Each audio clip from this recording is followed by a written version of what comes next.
Hi, Elise.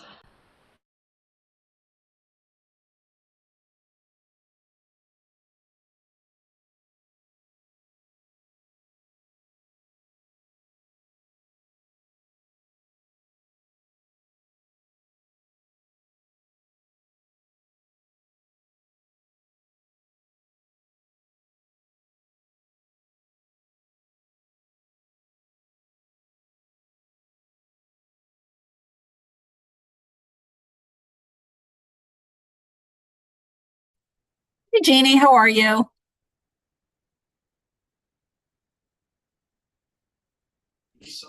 I am good. How are you? I'm good. I'm sorry. I heard you say hello, but I was trying to get the live stream going, so I couldn't click back. That's okay. How was your vacation? It was nice. Very Good. nice. It's always good to get away. You be in Yeah, tomorrow? I am. You going to stop by and see me? Yeah, I'll stop by to see you tomorrow. Perfect. All right, talk to you later. All right. Oh, it's tomorrow is Carol's last day.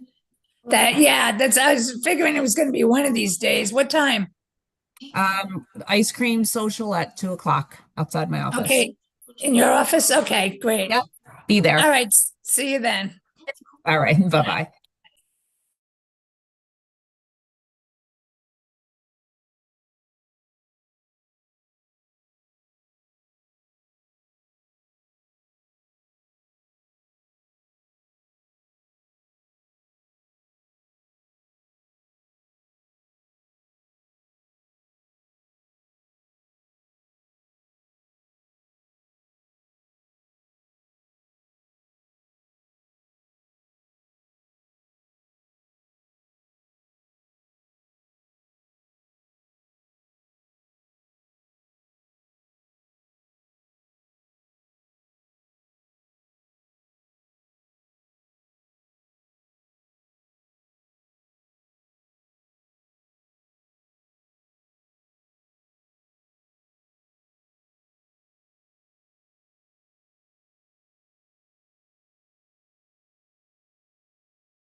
No, 6:30. Hi, Elisa. Yeah. Elisa, are you there? Oh, we're muted, so she Yes, can't. I'm here. Oh, okay. Who's online? Is Pattern for Progress and Bartek online or? No, only Jeannie is here with me. I was told earlier that Bartek would not be here. Okay. But I'm waiting. I did send the link to the guest speaker Yes. for what is it? Patterns of for Progress? Yeah, Elka and Yeah. Kate. Yes, Kate. And so I'm just waiting for her to log in. We did have a conversation. She'll be screen sharing. Oh, okay. Okay. Thank you. Sure. So Yeah, so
Anyone that is online, watching the live stream, we are waiting for Pattern for Progress, who will be presenting tonight, to arrive around 7 p.m.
Hi.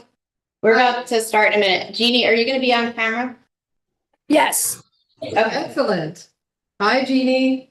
Hi, how's everybody doing? Hi, Good sweetie, how are you? Good, I haven't seen you in dog's age. Far too long. Okay, well, since our presenters, oh, we have an echo. Sorry. There we go. Since our presenters are here, I will open the meeting. My name is Sarah Pasty, and I am the council representative from Ward 1. And I am substituting for Stephen Shabbat, who is not here tonight, so I am chairing the meeting in his absence. I'm pleased to be starting the meeting now at 7:03, a little later than we usually start, but not that much later. So hopefully those of you who are online have found something to do in the interim while we were waiting to start our meeting. The first meeting listed on the first agenda item on the agenda is a housing update. Since our Director of Housing Initiative, I didn't introduce the other people here. So I will stop that and introduce the other people here. We have Michael Tierney representing Ward 2, Michelle Hirsch representing Ward 9, and the guests who I will let introduce themselves before they speak. The housing update is not going to be here tonight. Oh, we also have Jeannie Edwards from Ward 4, who is virtually present with us. The housing update will not take place tonight because our Director of Housing Initiatives, Bartek Starajay, is not here. But we will move on to number 2, which is the Midtown Brownfield Opportunity Area Update. We have guests who will be making a presentation about that, and I'll let them introduce themselves as we move into that agenda item. Sure. Who should we address? The microphone is up there. So as long as you like project that way, that would There be you go. great. Great. So I'll begin. First of all, I'm Kate Stryker, and I'm here with Dr. Godfrey. We're both from Hudson Valley Pattern for Progress. We are the consultants leading the Midtown Thriving Project. We have been working with Bartek, the Director of Housing Initiatives for the city, on this project. This is a grant, which I'm going to speak very briefly about, from the state. But just if you're not familiar, Hudson Valley Pattern for Progress is a regional nonprofit planning and research organization. And we are a consultant. Our team includes the people listed on the slide. Elka Gottfried is here with me today, and I'm Kate Stryker. So this plan for Midtown is funded through a grant from the state. It's known as a Brownfield Opportunity Area Planning Grant. It will lead to a community-driven plan that includes development recommendations for vacant and underutilized land in Midtown. But it will also serve as a master plan for the neighborhood if adopted by the city council. We've been working on this plan for a year and a half. We had our kickoff meeting in April of 2024. And in addition to doing an analysis of the neighborhood, we have also had a very robust community engagement process that has involved working with credible messengers, a team of representatives from the community, doing public meetings, informal meetings. We conducted a survey where we had over 300 responses. We've done numerous kitchen table meetings in various venues, from Broadway Bubble to Place Core to Tilda's Kitchen, the various street festivals we were present. We partnered with the Boys and Girls Club to do a basketball tournament to get input from youth. And I'm going to detail about all of that engagement activity because all of that has fed the recommendations that we're going to be discussing tonight. I'm going to sort of hand it over to Elka in a second here, but just if you look at this chart showing where we are, we're here approaching September. We're finalizing our draft of the plan. And today what we're sharing with the committee is draft recommendations. So we are actually still in conversation with members of the public. We're still getting input, but we wanted to workshop these recommendations with the committee, see if there's any input that we should consider before we sort of move to our next stage. Before I hand it over to Elka, I'll just say there's sort of 4 categories that the recommendations fall under. The first is community, sort of self-determination, mutual support, and belonging. The second group, which we're going to focus on with this committee, is housing. That the community has really spoken about a need for safe, stable, and affordable housing. The third is the economy. Again, in response to the community with sort of a focus on locally driven and locally owned. And then the final sort of grouping of recommendations is around quality of life, connected, healthy, and safe. All right, I'm hand it over to Elka, who's going to write details about the housing focus recommendations. So I want to ask the four of you, what's up on the screen right now constitutes the kind of broad strokes of the housing recommendations. We do have a slide that shows the data that informed why we are making the recommendation we're making. Would you like me to start with the data, or do you want us to dive into the recommendations? Data. I think they did Please. it first. Okay, and the reason why we kind Yeah. of hit it is only because I think we were told only 15 minutes, but Oh, you can, Well, you can Yeah. go a little longer because you're the only. you're the only agenda. item. You're a star. Okay, so hopefully for those who are watching this later, this will be interesting to you. So we, as Kate mentioned, our process included a fairly significant community engagement process, but it also includes our bread and butter at Pattern for Progress, which is essentially what we call professional nerdisms, which is a consolidation and a synthesis of a variety of data points that illustrate what's really going on the ground. And so when we hear from the community that rents are increasing and there's a fear of displacement, we go into the data and say, okay, well, what is in the data? What is the data telling us with regards to those concerns? Are they supported? Are they dispelled? And we try to really come up with an objective view and analysis of what we're seeing in order to support the recommendations, right? So, for example, if we do hear from the community that people are struggling to pay rent, and then we go into the data and we're like, wait a second, rent is actually affordable. Then we ask a question of what's going on here between the perception and the experience and the actual data. Does that mean, and we ask all kinds of questions that help us understand the disparities between the experience and the perception and the data. In Midtown Kingston, and this is probably not a surprise to anybody, what people are experiencing and what they're sharing with us is very much supported by the data. So what you see here on a screen, and this is just a snapshot of what is in the existing conditions report that we've created. And that existing conditions report will be publicized for public review pretty soon, I think in the next month or so. But we've chosen what we feel are the top hits that you may find helpful when we dive into these recommendations. So on top, we have median rents, median renter incomes for the community of Midtown. And these are only relating to tenant wages and rents, because of course the struggles for tenants and homeowners are very, very different. And we felt that this, these data reflect the greatest challenge on the ground with regards to housing. So the median rent, you can see in the far left column, those census tracts 9519, 9520, 9521 correspond with the map on the top left. So for example, you can see the affordable rent versus the median rent in those different areas. In tract 9520, which is the one that is colored in yellow, folks who are making the median renter income in that area, paying the median rent in that area, are about $288 short of paying rent in that area if they are spending, if an affordable rent, according to industry standard, is spending no more than 30% of your income on rent.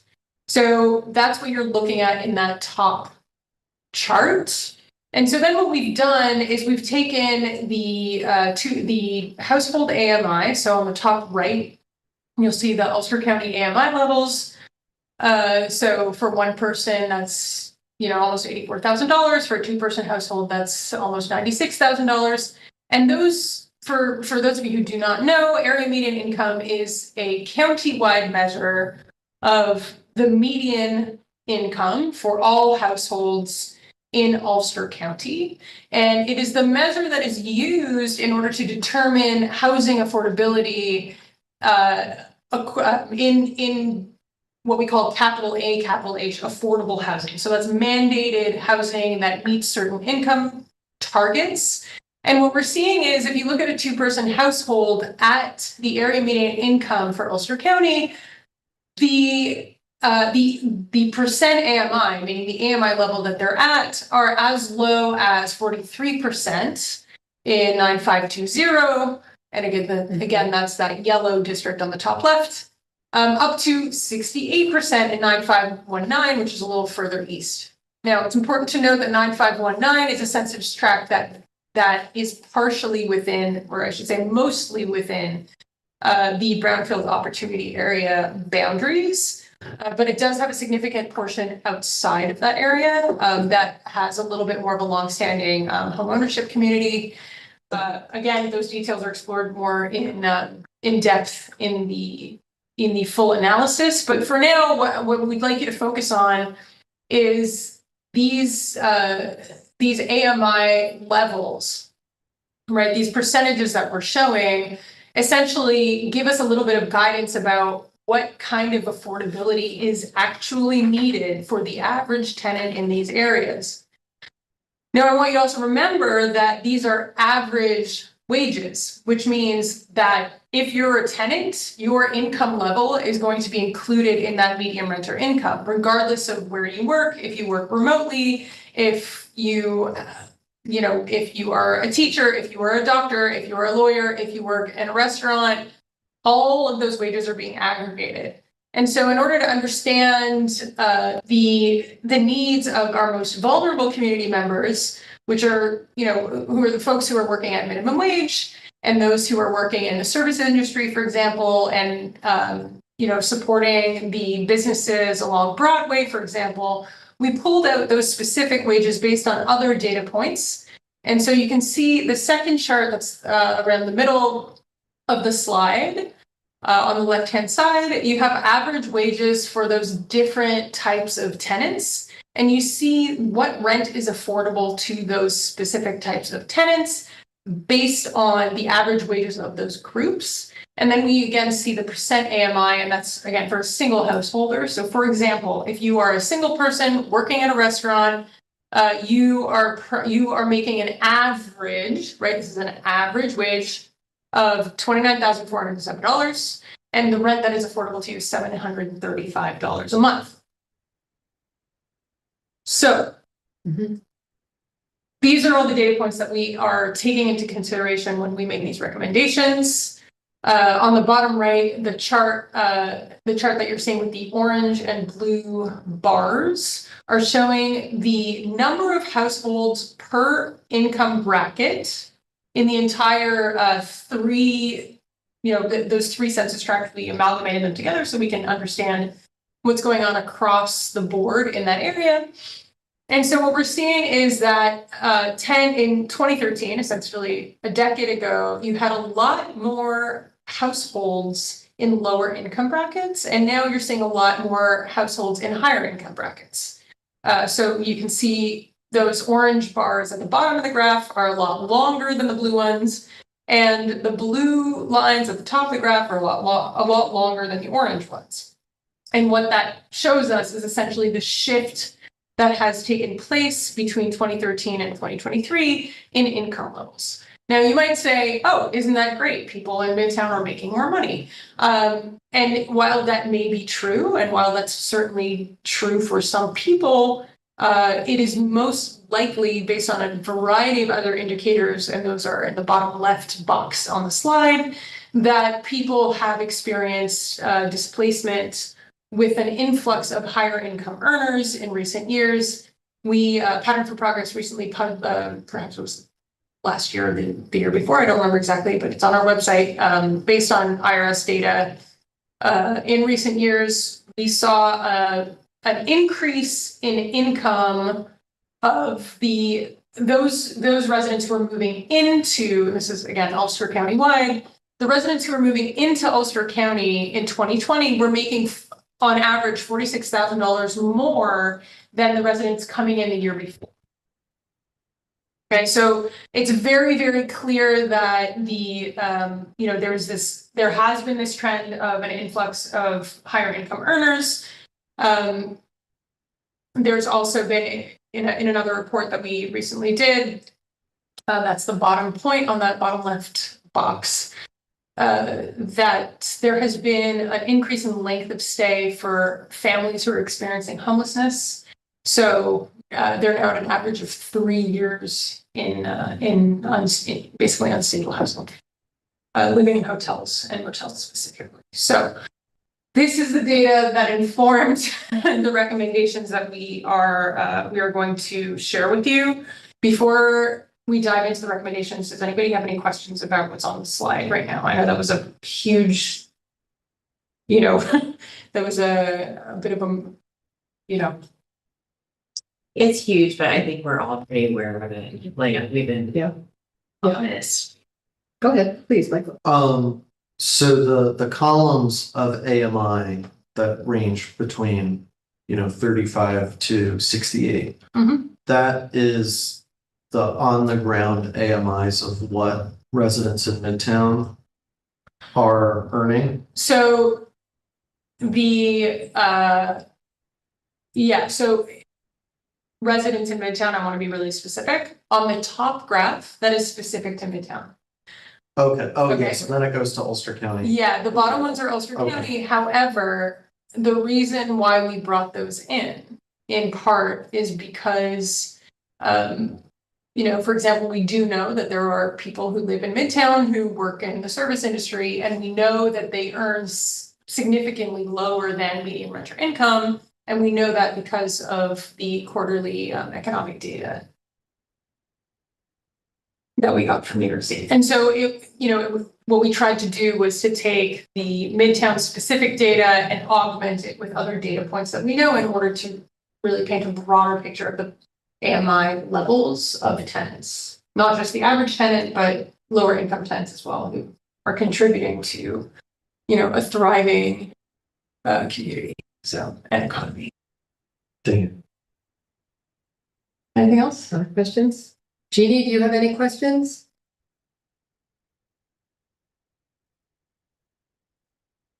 Not hearing you. She's muted. There she Okay, is. I got it. I have it now. Thank you. This is a lot of information and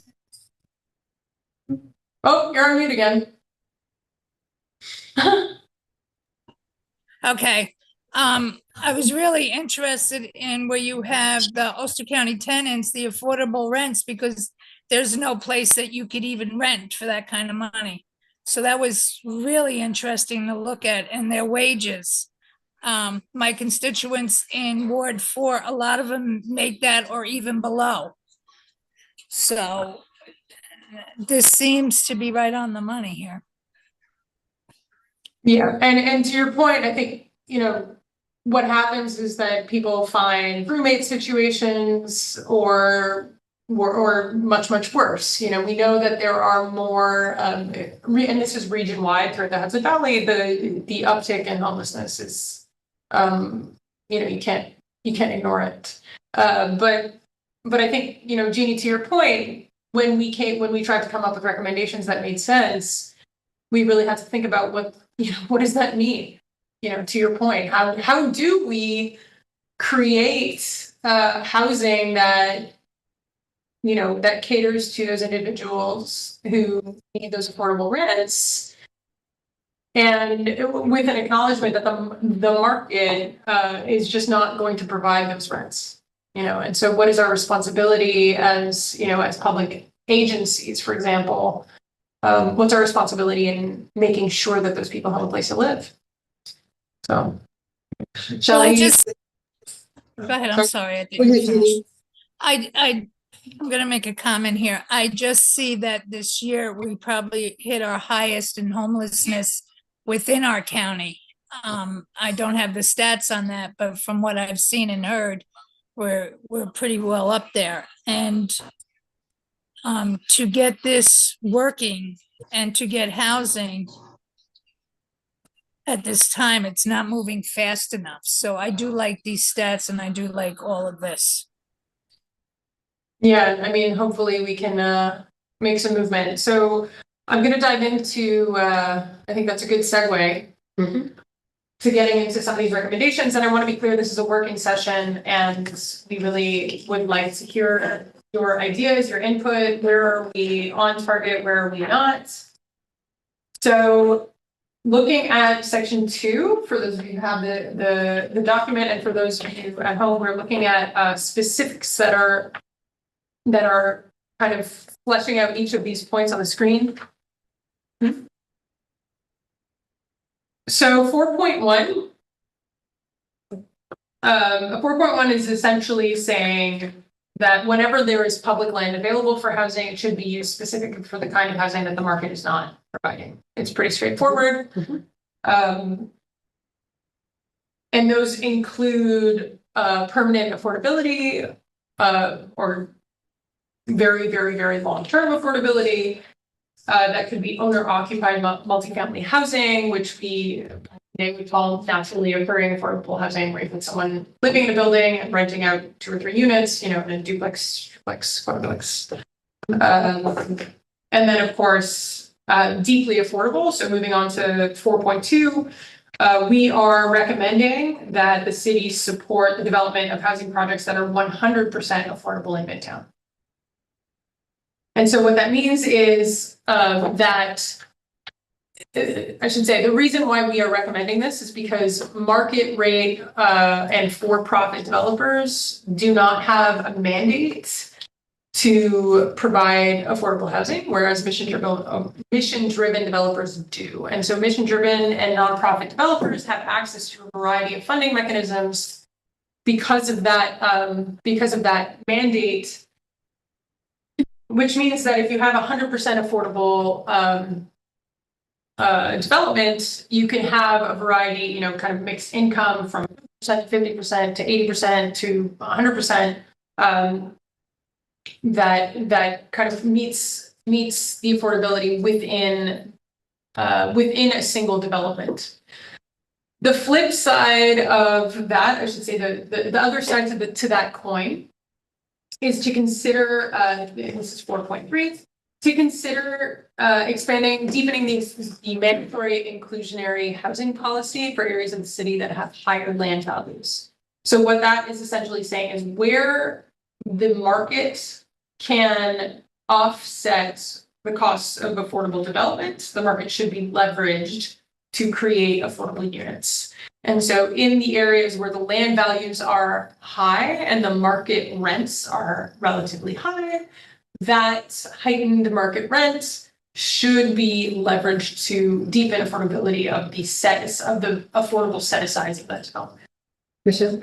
So will those areas be outlined in the existing conditions report? No, so that would be a follow-up study that the city would do. We've actually been in conversation with Bartek about this as an option. Okay. And it would be, the real estate market shifts. So one idea is to create a overlay zone that the geography is based on real estate trends, and identifying the highest land value according to current real estate, and then creating an overlay zones where the affordability would be cheaper. And potentially revisiting that on an annual basis or whatever the case may be, but that would be, it would really be up to council to determine.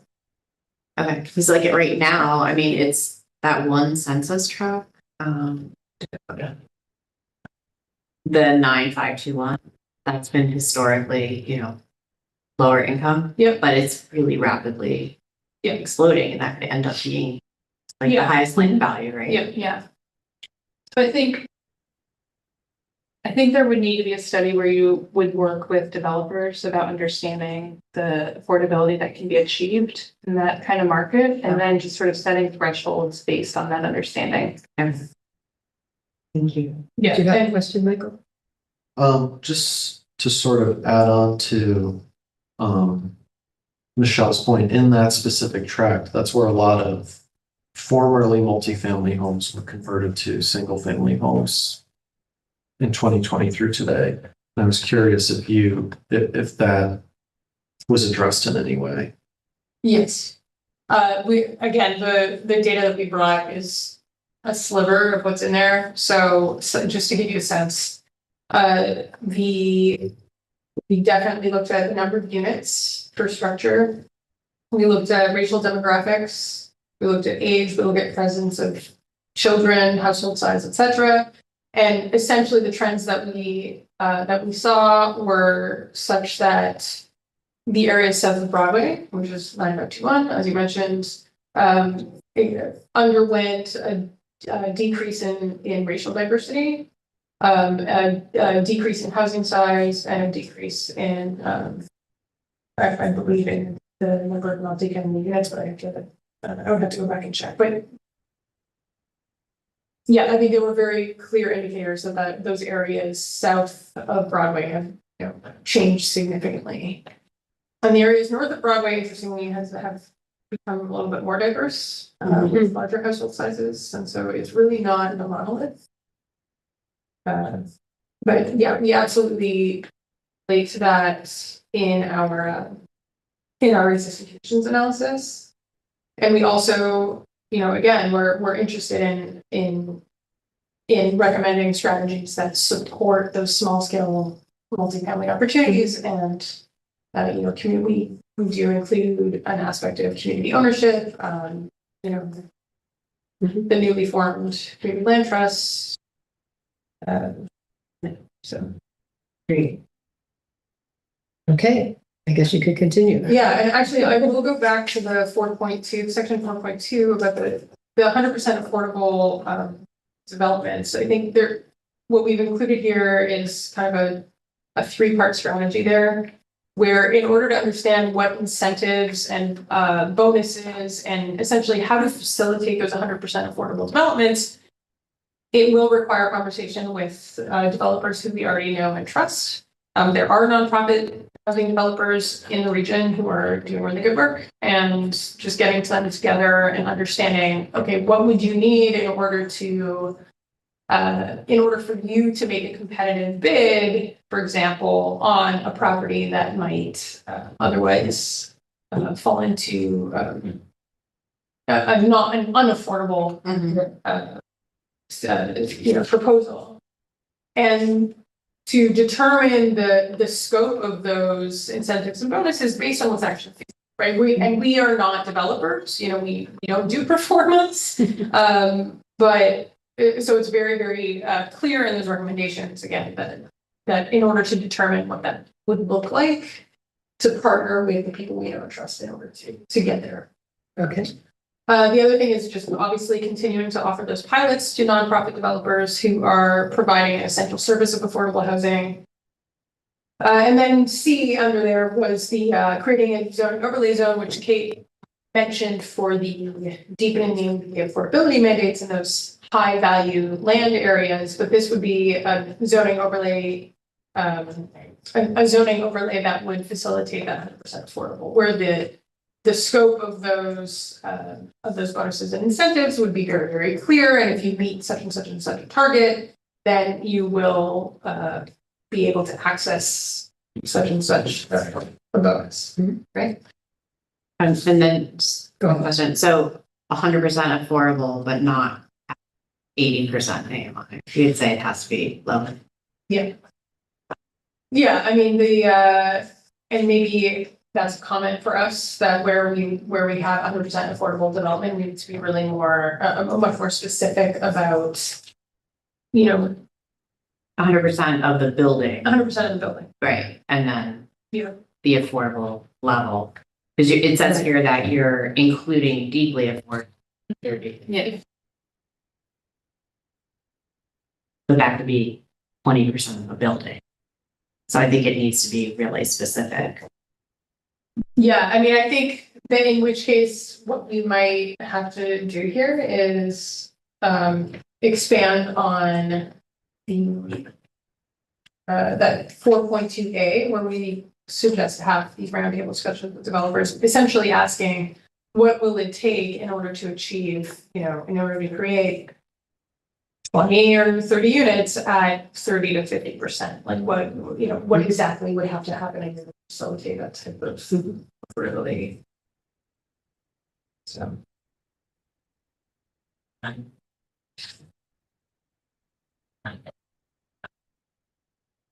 Any other questions?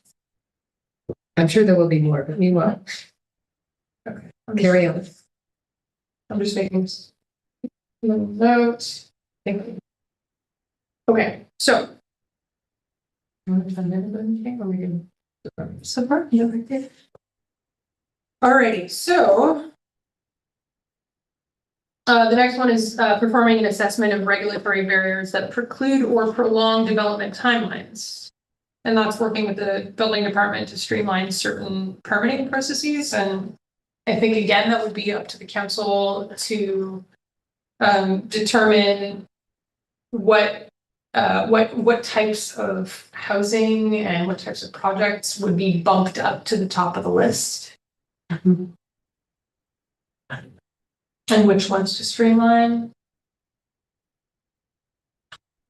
And then the final one here is essentially about reducing costs of living.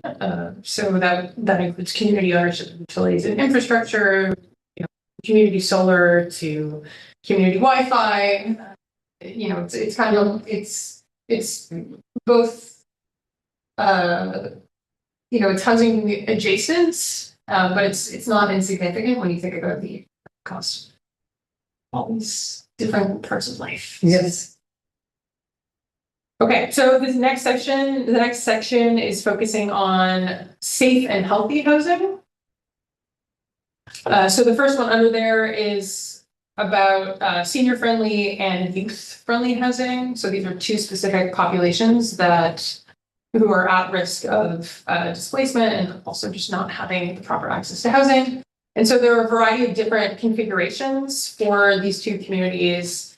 For example, co-housing, dormitory, some communities call them single room occupancies, which are really, really critical in this economy for, youth who are looking at, as we discussed, if you're a single person working at a restaurant and living in Midtown, you need a place to live. So that section 5.1 kind of outlines those different aspects of housing for those two communities. When we talk about senior housing, we're very clear about wanting to create intergenerational experiences rather than isolated senior experiences, just the various studies. And the other piece of this is a coalition to create a skill sharing and barter network. And what that would do is help the community in Midtown help each other to help, to fix up their homes at an affordable rate. We all know that the cost of maintenance is very high.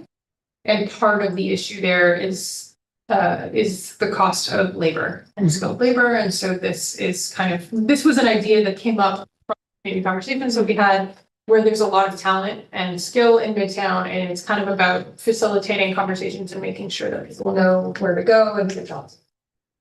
Great. So I'm sorry for not looking at much of the talk. No, you have to look at me.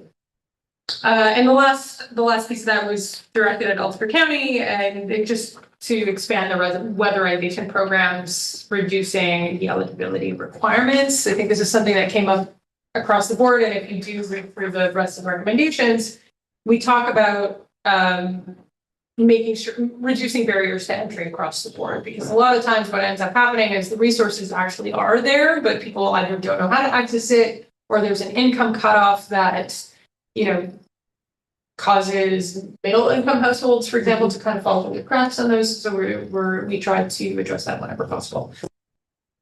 So that's that. So thank you for that. Yeah. You've given us a lot of information. It's very useful to consider. And I guess if we have any follow-up questions, we can reach out to you. I have another. Go ahead. Yeah. Yes, Michelle and So- Michael. Since this plan is still in draft, Yes. how will this intersect with, like, say, 25 Field Court, that would be a project that I understand would be subject. So the RFP the city issued for Field Court already includes language directed to whoever might apply to align their proposals with this plan Okay. and the vision. And then actually the vision is copied within the RFP. That was Right, I issued. saw that, okay. So. And it's a pretty weighty, I mean, I think it's like 35 points or something. Yeah, Yeah. the highest weight was aligning with the plan. Okay. Michael, In 5.1B, the co-housing model, use the phrase micro units. Can you explain what that is, or is that just another single occupancy? Micro units is more like a studio, Oh, okay. or it could be tiny. I mean, I think the shape that takes, and it depends on the site.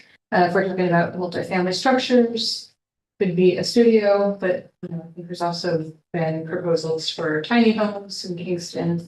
That I don't know that would be appropriate within Midtown, but potentially.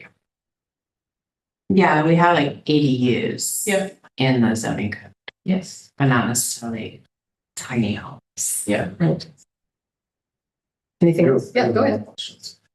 So further in the document, in another section, in like 12 point something, you refer to levying a tax on parking lots. And I was curious about to discourage the use of large parking lots.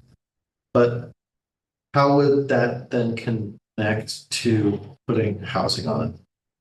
Like that should be the goal, right? Is to convert large energy and heat sink parking lots into. I think the goal Into is house. to motivate higher use of that space. So it could be, you know, we know that parking is still a need in Midtown. We heard a lot about that need. But potentially putting parking on the ground floor and any use of it, honestly, would be a higher use of just a big empty parking lot. And if you pair that recommendation with the recommendation for a green area ratio, which I have questions about what that is, but the idea is that any new development would have to sort of meet a certain number of points to be considered a green structure, and those points would be achieved through trees, renewable energy generation, vegetated walls, vegetated roofs, permeable paving. So I think you sort of pair those together, you would actually get a lot of benefit that could potentially include housing.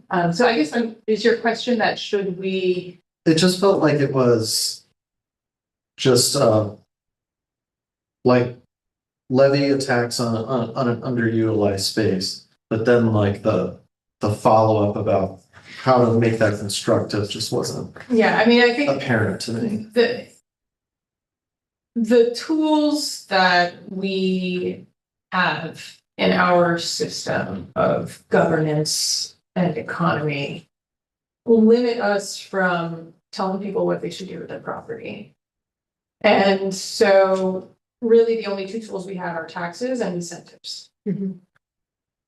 So we try as best as possible to incorporate a combination of those two aspects, right? Taxation and incentive, in order to get what we think is, sure, which is basically allowances, right? Incentives, allowances, and taxation.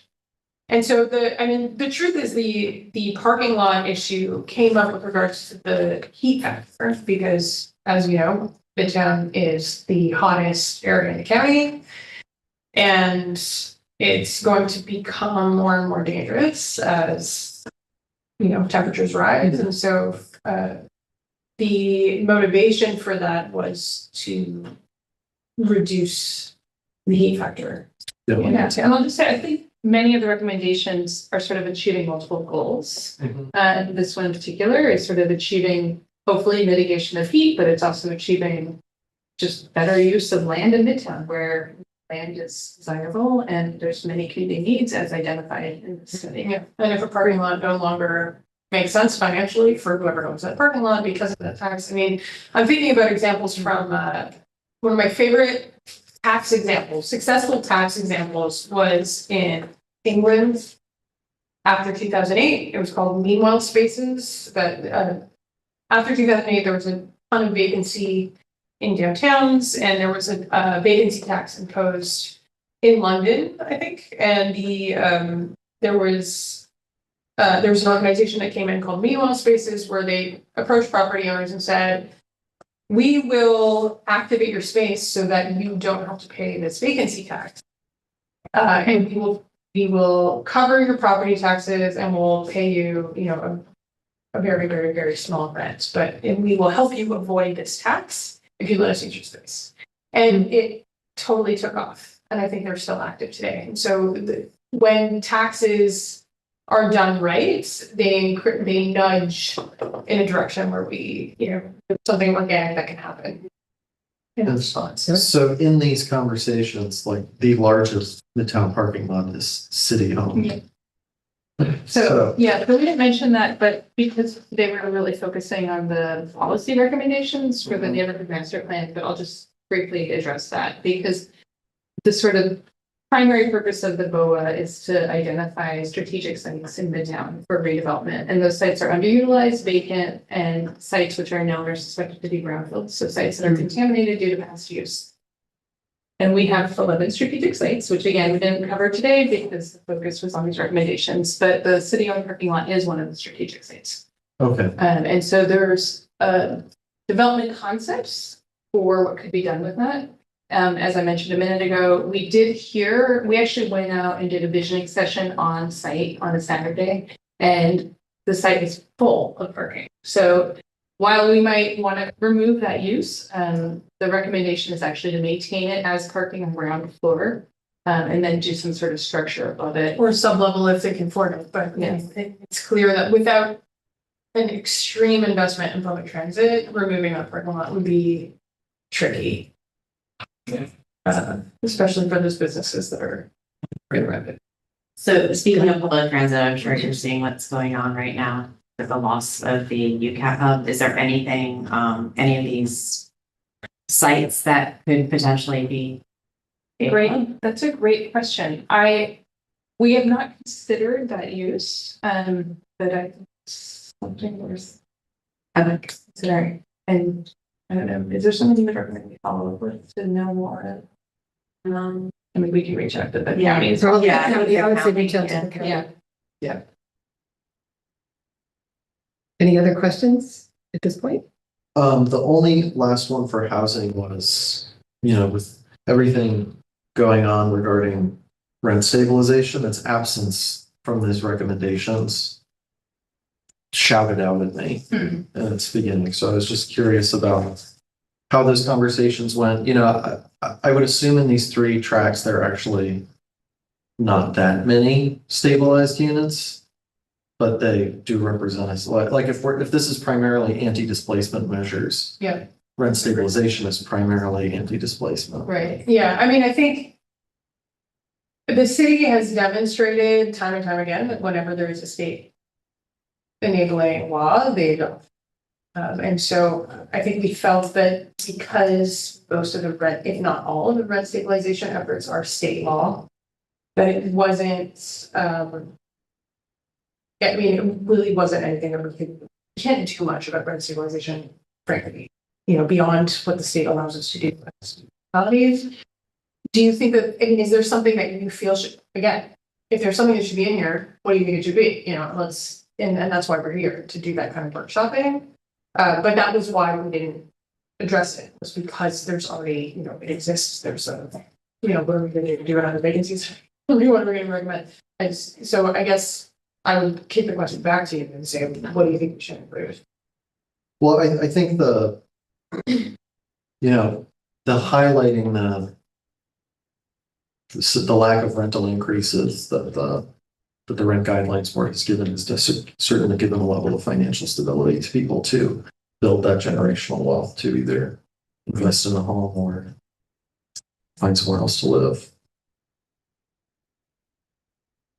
Let's see more about what I just think its inclusion is important in that it shows what the city has accomplished already in We do, I mean- maintaining these affordability goals and anti-displacement measures for, Yeah, in the front of the document, we do a review of recent policy actions. We will need to update it with the recent changes, but, yeah, I think bringing more attention to the purpose of serving for the community is great. I think just to get to your question about sort of homeownership and wealth building, I mean, that's why one of the focuses in the recommendations is on the creation of new affordable homeownership opportunities. So it's sort of a different dart that we're showing at the, throwing at the same problem, with a different policy. Yeah, but I do think, I mean, I think we could, and we should, and you're actually right to find out is, yeah. I think that we should include something about, you know, the city should continue to adopt rent stabilization policy as long as stable. At least. Irrelevant of a vacancy study covering ETPA units, we still have a housing emergency as, you know, demonstrated by the data they were showing us. So, Yeah. the law about a rent stabilization is about the overall housing Yeah, of the. so you know. what do you? So I just think that it just, as Michael said, like, it just needs to be referenced that like this is still, you know, Yeah, issues that tenants are facing. Yeah, and I think, I mean, I'll just be honest and transparent. Many of the recommendations in this plan are more long-term planning solutions. They're not immediate. So I think maybe there is an opportunity for us to think about some more immediate solutions, beyond state legislation.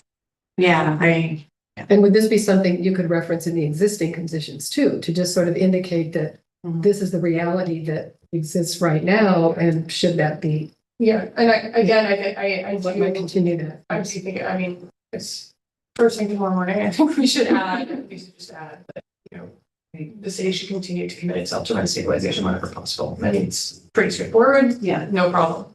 Thank So- you for pointing that out. Yeah, so for next steps, you were saying that we would get the existing conditions report next month. Like, So, will that be yeah. before any other engagement? Like what's the timeline? So I actually want to qualify what. Yeah, sorry. Okay. Kate's the product manager. I haven't, I just know what she said. I don't want to commit us to a date on when we're going to release the report to the public as within the next month. It will happen this fall. Okay.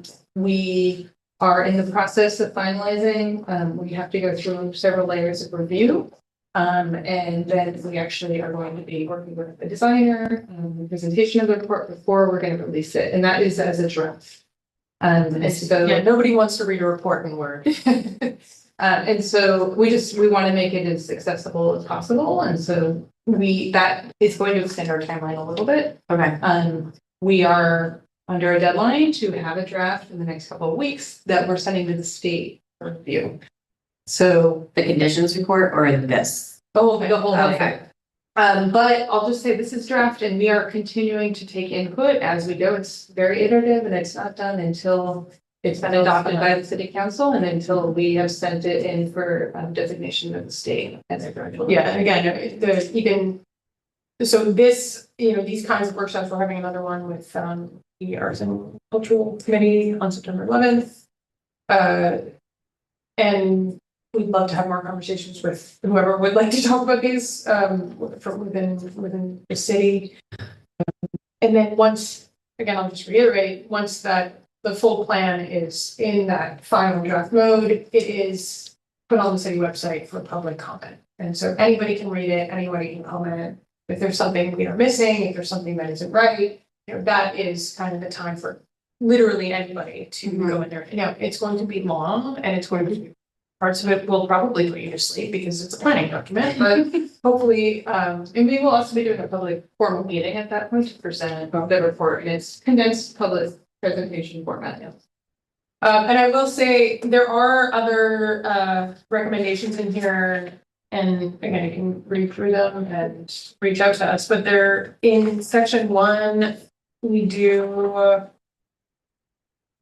recommendation 2, we do talk about community land trust and cooperative ownership, which is also relevant to housing. We did not include it in the housing section because it is not about housing. It's, you know, it's locally driven economy, it's generally local ownership and local influence over development outcomes. And where there'll be opportunities for, well, to talk about some of these other sections, because there were some questions I have, because in some cases you referred to tear sheets as appendices that are not there. Now, will those be available when it finally is posted Yes. online, so then we can respond to that? Okay.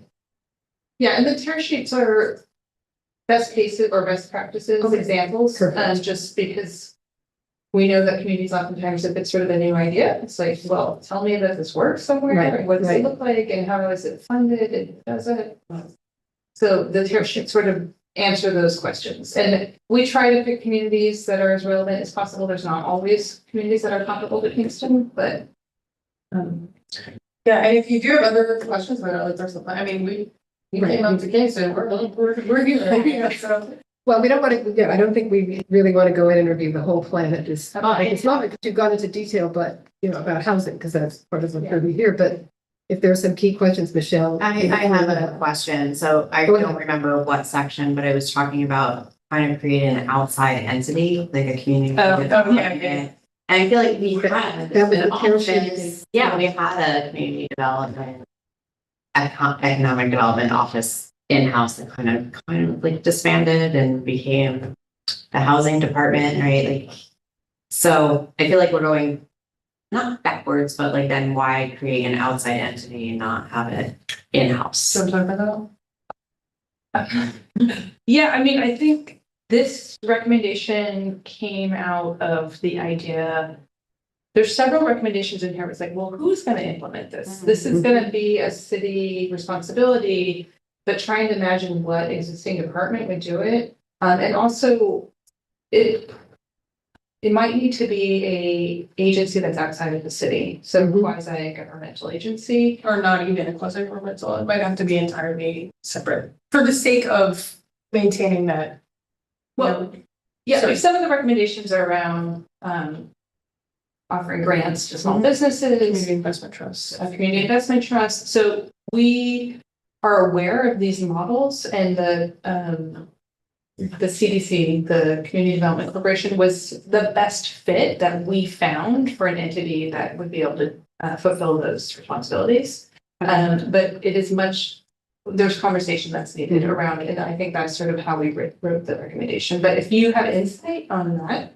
Yeah, I was just curious. It's not necessarily insight, but more a question, you know, like, Yeah. is it about implementation? And like, but if the city doesn't back that up, or whoever is in office or the administration doesn't make it a priority, like, let's. Yeah, and that's, I mean, the truth is the entire first recommendation was our attempt at making sure that this has an implementable strategy, right? And so that first assigning implementation lead for the plan, right? And build better civic engagement across the board. And here's how you do that, right? Because again, you know, how many planning documents have we seen sit on the shelf? As a planner, it's been a little depressing at times, but so hopefully, and again, this document is for city council to pass. Right. And to use in order to guide city government, you know, accordingly. So hopefully, you know, again, I think what you were talking about was that 1.2, building better civic engagement and governance across the board. And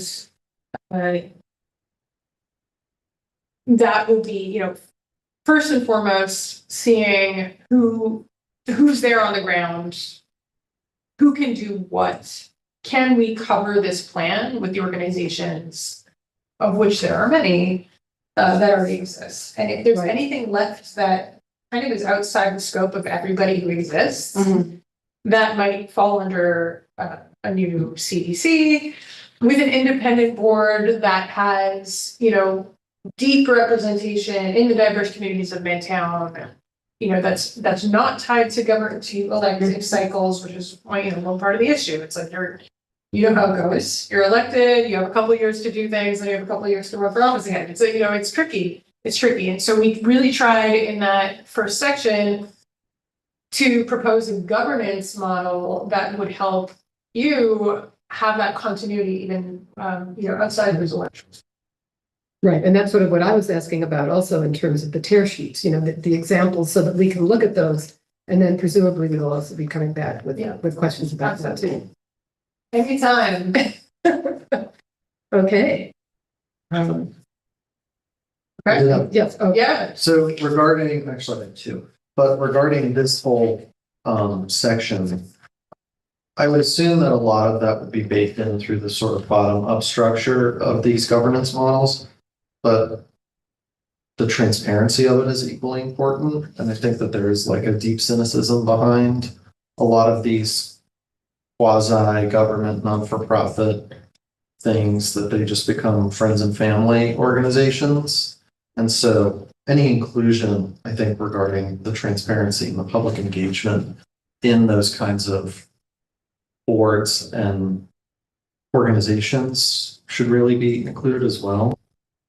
And then from our perspective as the appropriators, the number of positions that this plan would like to see us hire Yeah. is really important, because in the budget that we may be facing, that comes out in October, the idea of hiring new positions is extremely tenuous.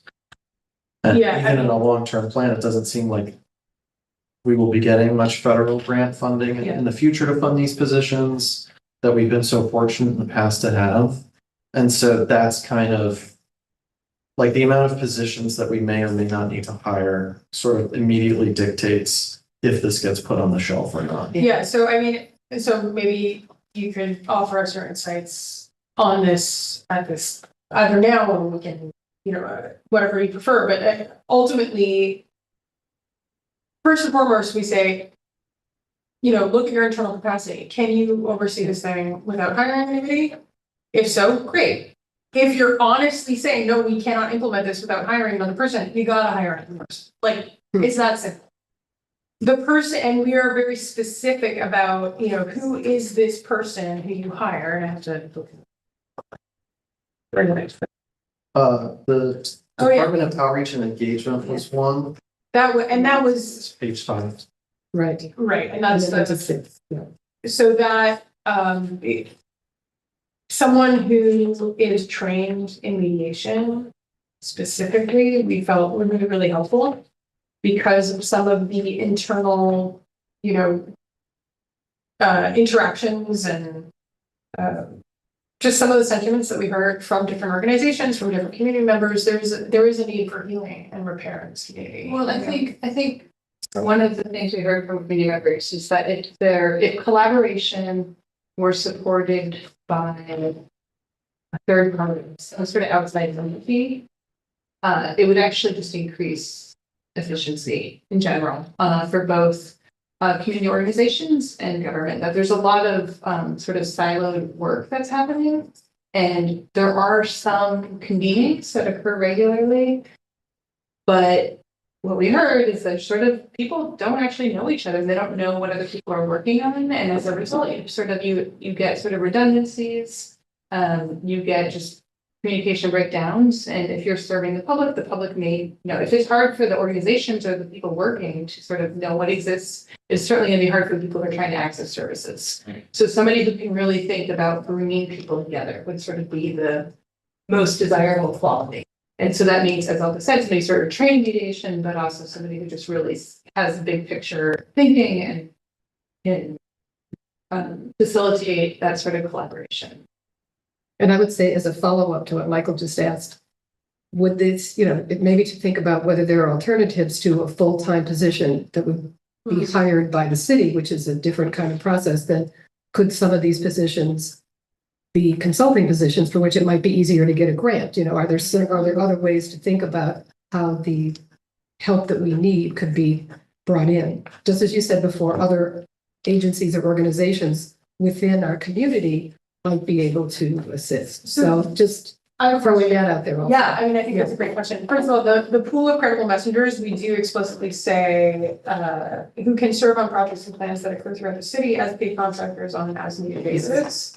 So that's for the pool of credible messengers. However, I'm curious do you feel that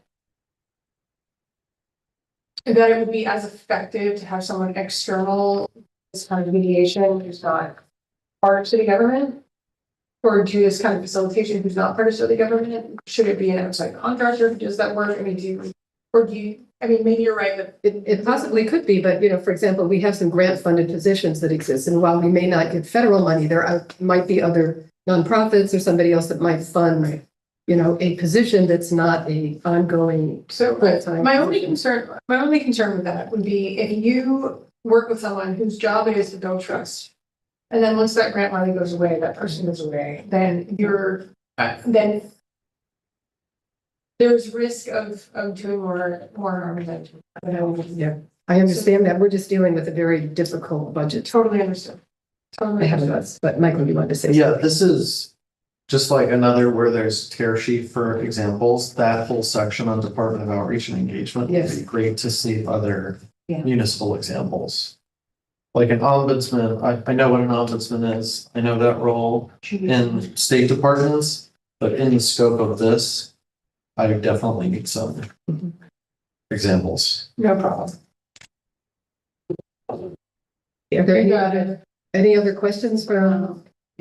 I think just one comment, I think in terms of like adding, this is where I want to see, this is what I want to see. Yeah. The inclusion of like the prioritization of city services for people who don't speak English, I think is such a huge important topic. That I was really glad to see that included. Okay. Yeah, so We we were- were on our website on like bilingual finance. And actually, what you're making me think of by saying prioritization is, are these at all prioritized in terms of what are the steps that we should be taking in the near future, things that might be able to wait? Is there any sort of timeline, So priority timeline for all of these steps? as of now, we're not at that point. And so right now, this is a very expansive list of recommendations. Yeah. I It is, think it's our great. hope is to bring it in and think about priority. And also, I'll just Okay. say, the way they're written in the document you received, the hierarchy is not necessarily how they're gonna stay. I see. Okay, I mean, I think the other piece of it is that, the implementation plan that we suggest is it's for us to actually not recommend an implementation order. I think it does need the decision about what to do when and how, I think does have to be done with community engagement. Okay. The part of the problem with community engagement is that it starts and stops with the project. And so once the plan is done, the community is not always involved in implementation of that plan. And so I think to your question, and ideally, again, I know this is a huge challenge because city staff, its staffing is limited. right. But making sure that the decisions about what to do when and in what order and what's really important and et cetera, I do think that should be done with community members and with sufficient representation, that decision making process. I hope I know it's not gonna be satisfying, I know everybody's like, Yeah. but Right, it's, yeah, I mean, but because but I guess I'm thinking that you've spent so much time in the community that you probably have some idea of what has risen to the top in terms of, Yeah. we absolutely need this now. And I think that kind of information would be very Okay. helpful. yes. Because you know a lot that we don't know because you've had so many great conversations with people. So I appreciate your process and all that you've done, to reach the community. So do we have any other questions or? Yeah, I just want to say, I really like it. Yeah. Yeah. It's really. I had a vision. Well, thank you for spending so much time with us. I'm glad we actually were able to give you the time. Thank you again. Yes, and I will also mention for the people who are out there who are watching that there is an item number 3 on our agenda for tonight, but we are going to table that because that agenda item involved having our Director of Housing Initiatives here also, so we'll table that for next month. So is there any, Motion to adjourn. we have a motion to adjourn. Second. We have a second, we have a second. Okay, I guess we can all vote. Thank you. Aye. So thank you, everyone. Thank you for the people who may be watching. Thank you, Elisa. Thank you. Thank Elisa. you. Good night.